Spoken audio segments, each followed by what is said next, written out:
Vou na bola, não, pastor. Já tá ali.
Muito bem, irmãos, a paz do Senhor, você que está aí do outro lado, esperando esse momento, nós vamos trazer aqui uma palavra simples para não passar em branco,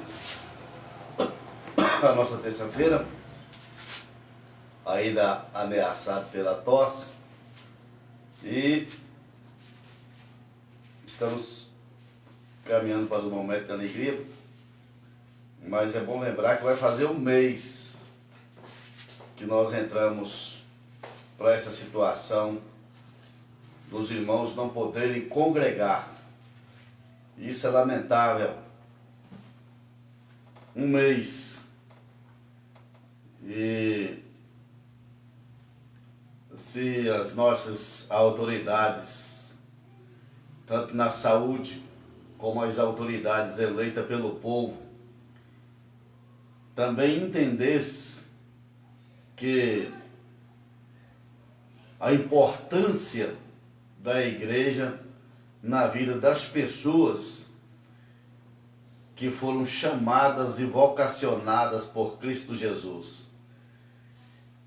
Uma igreja como a nossa, que tem 60 bancos de 2,5 metros cada banco, você pode colocar 2 pessoas em cada banco, ainda fica longe um do outro, 2,30 metros. A igreja pode funcionar, é ampla, mas parar tudo,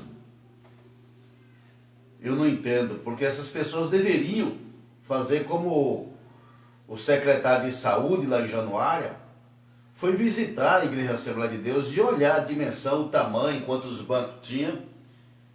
E aí falou com o pastor, não, aqui nós vamos liberar tantas pessoas, aqui não, aqui é o ambiente aqui, uma galeria que pega 280 pessoas. Não. E o secretário entendeu também que a igreja ela tem as suas despesas e que não vem do governo. Não vem. Até porque não tem uma lei que permite nem o prefeito, nem o governo, nem federal, nem estadual, liberar verba para a igreja, não. Então tem que entender isso.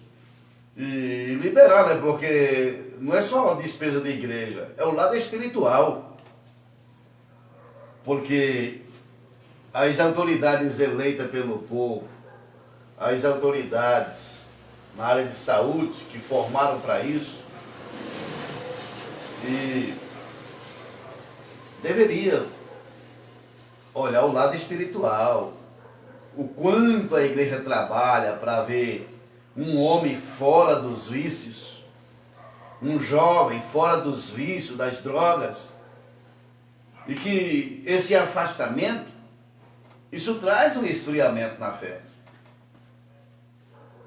E vocês não sabem o quanto dá trabalho você ter uma pessoa com a vida animada na fé. Uma vez que a Bíblia diz, a fé vem pelo ouvir e ouvir a palavra de Deus. E como ouvir se não há quem pregue? Aí há um decreto de lei que afasta o povo de ouvir a palavra de Deus. Afasta o povo do seu bom costume de congregar, conforme Jesus ensinou. Ele mesmo disse em Mateus 16, sobre esta pedra eu edificarei a minha eclésia, que é grupo de pessoas. E aí afasta. Para o bem da saúde, todos nós os pastores aceitamos que venhamos resumir a quantidade de pessoas, que a igreja de 200 pessoas congregar 60 pessoas, 2 pessoas de cada banco de 2,5 metros. Terminou o culto, foram embora, sem fazer movimento de porta da igreja. Por que não olha para isso, gente? Mas a vida espiritual faz sentido tal qual a vida material. Você já pensou o que é perder a vida aqui, perder a vida eterna? Será que as autoridades eleitas entendem o que é vida eterna? Isso não sou eu que cobro, não. Os padres também estão falando. Não pode uma coisa dessa, não. Tem que entender, ué. Uma pessoa eleita pelo povo tem que entender de tudo. Tem que entender do lado espiritual, o que é a igreja, a influência da igreja na sociedade e na vida da família e na vida das pessoas. Agora só para. E aí pronto. E como que fica isso? Vou falar mais não. Eu sei que isso aqui chega. Alguém vai ouvir e fala. Eu quero ver quem vem questionar para falar que não. Não, pastor. Não. São pessoas que não importam com vida espiritual. Não tem compromisso com a igreja. Se são religiosos, mas não tem a igreja como algo do coração, que ele é parte da igreja, a igreja é parte da vida deles. São nominais e não praticantes do cristianismo e da fé, da comunhão, do partir do pão e das orações. Porque se fosse, entenderia a natureza da igreja, a influência da igreja na vida das pessoas, em particular, e na vida das famílias e na sociedade. Que tira homem das drogas, que dava trabalho para a polícia, desprezado da sociedade e depois devolve para a sociedade, transformado.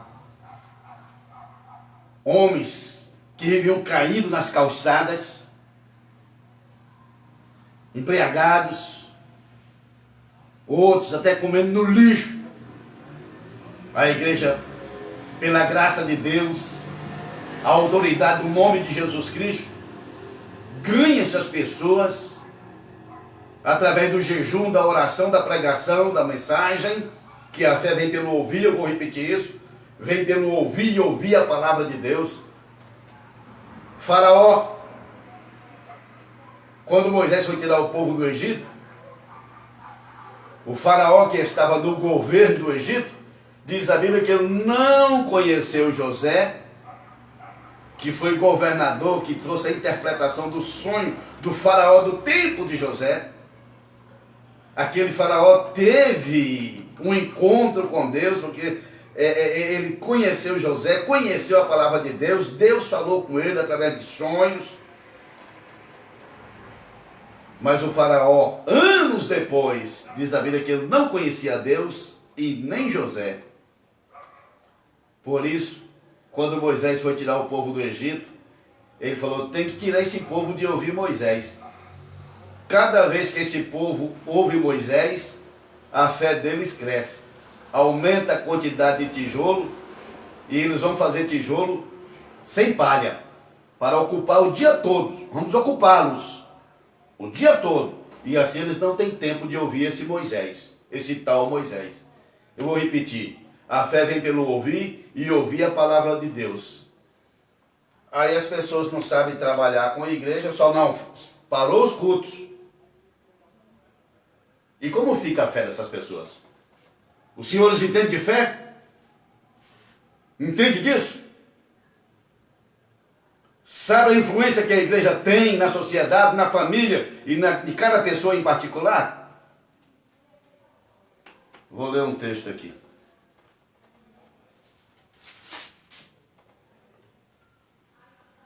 Olha o que diz a Bíblia.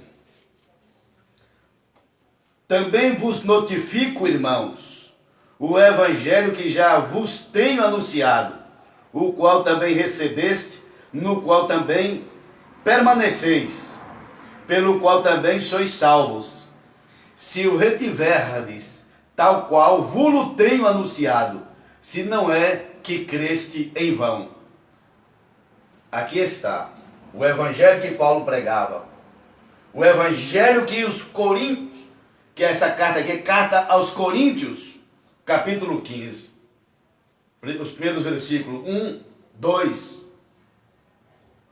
Paulo diz: o evangelho que eu preguei para vocês, o evangelho que vocês creram, o evangelho que vocês receberam, se não é que vocês crerem em vão e receberem em vão, mas se vocês creram e permanecem firmes, vocês são salvos.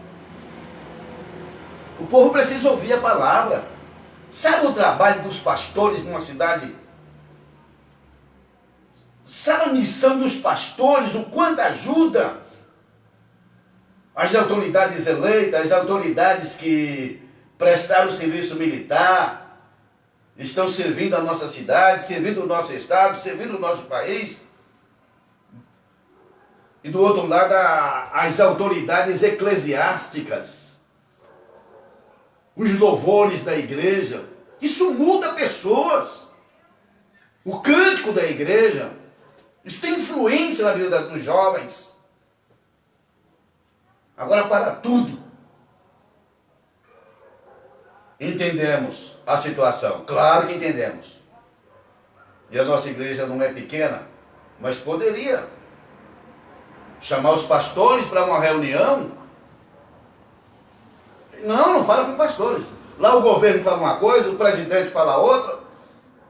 Não. Mas o que é isso?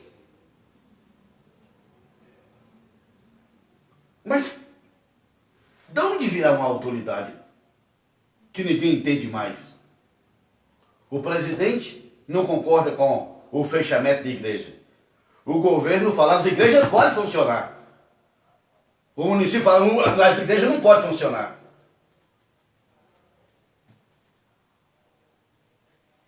Eu quero fazer uma oração.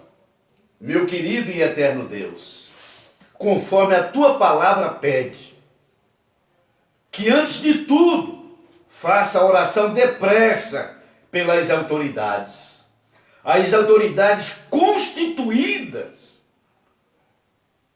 por ti, meu Deus. Porque assim está escrito. E eu creio no que está escrito.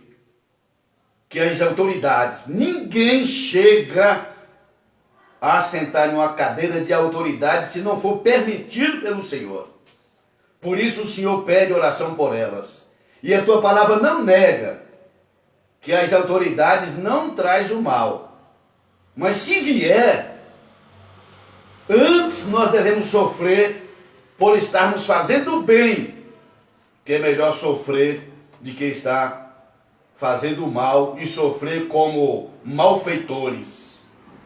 Nesse momento, meu Deus, eu faço oração pelas autoridades constituídas, para que eles possam entender também o lado espiritual, que o Senhor está no controle, que se o Senhor não guardar a cidade, em vão vigiam os sentinelas, que se o Senhor não edificar a casa, em vão trabalham os que edificam. Meu Deus, abre o entendimento das autoridades constituídas, as autoridades eleitas pelo povo, para entender o trabalho também das autoridades eclesiásticas. das autoridades que o Senhor chamou para a vida espiritual, que ajuda tanto dentro de uma cidade, ajuda tanto dentro de um estado, ajuda tanto dentro de um país, dentro de uma nação. Mas o reconhecimento, às vezes, fica por trás de uma cortina. Pai, tenha misericórdia e abre o entendimento dessas autoridades, em nome de Jesus. Amém. Encerrou o nosso trabalho. É só isso mesmo.